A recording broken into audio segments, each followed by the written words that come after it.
Hello friends, welcome to Ayurnav. हमने शुरू किया था क्लिनिकल एनाटॉमी सीरीज़। आज देखेंगे हम उसका थर्ड पार्ट, जिसमें देखेंगे डियोडिनम की clinical anatomy.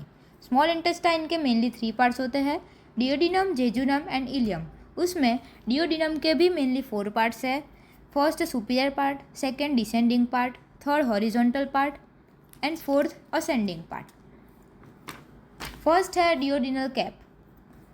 The first part of duodenum is seen as triangular white shadow called duodenal cap on the barium mill। मतलब जब पेशेंट को रेडियोलॉजिकल अपीयरेंस मीन्स एक्सरे के लिए हम बेरियम मिल देते हैं तो एक्सरे में ट्राइंगुलर वाइट शैडो दिखता है, जिसे हम डियोडिनल कैप बोलते हैं।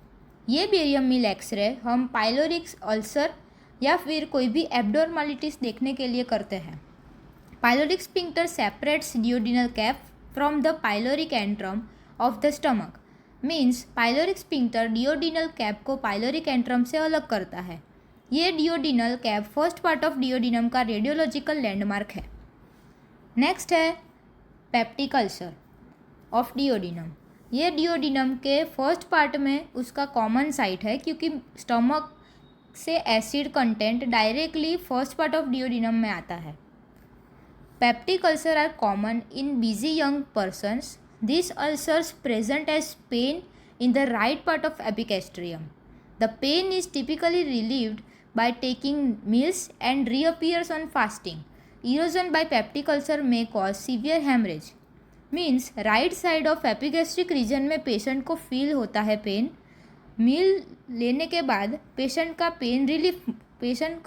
पेन में रिलीफ मिलता है, और फास्टिंग की कंडीशन में और भूखे पेट में उसको ज़्यादा पेन फील होता है।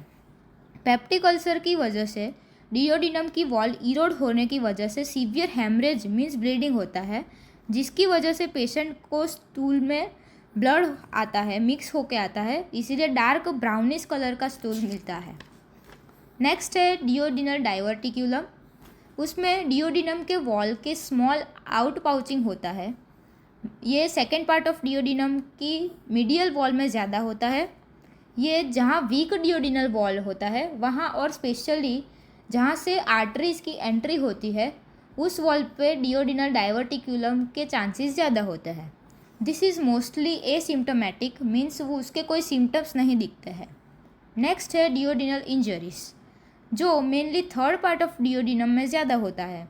मतलब वो उसकी कॉमन साइट है, because third part of duodenum anterior abdominal wall and vertebral column के बीच में कंप्रेस हो जाता है ड्यूरिंग एनी एब्डोमिनल ट्रॉमा। और सेकेंड पार्ट में ये इतना कॉमन नहीं होता है, क्योंकि वो डीपली प्लेस्ड है, इसीलिए वो प्रोटेक्टर रहता है, और थर्ड पार्ट प्रोटेक्टर नहीं रहता है। नेक्स्ट है duodenal obstruction. Duodenal obstruction mainly annular pancreas means pancreas duodenum के सराउंड में लिपट जाता है। ये कंजेनाइटली कंडीशन में होता है, और थर्ड पार्ट ऑफ डियोडिनम पे सुपीरियर मिजेंट्रिक आर्टरी के प्रेशर से भी होता है, जिससे डिस्फेजिया और वॉमिटिंग जैसी कंडीशन पेशेंट में दिखने को मिलती है। नेक्स्ट है डियोडिनल डिसऑर्डर्स। मतलब फर्स्ट पार्ट ऑफ डियोडिनम में duodenitis and peptic ulcer commonly देखने को मिलता है। सेकेंड पार्ट में duodenal ulcer and duodenitis. Third part में duodenal obstruction and duodenal injury देखने को मिलती है, एंड फोर्थ पार्ट में डियोडिनाइटिस एंड माल एब्जॉर्प्शन देखने को मिलता है। ये थी डियोडिनम की क्लिनिकल एनाटॉमी। Thank you.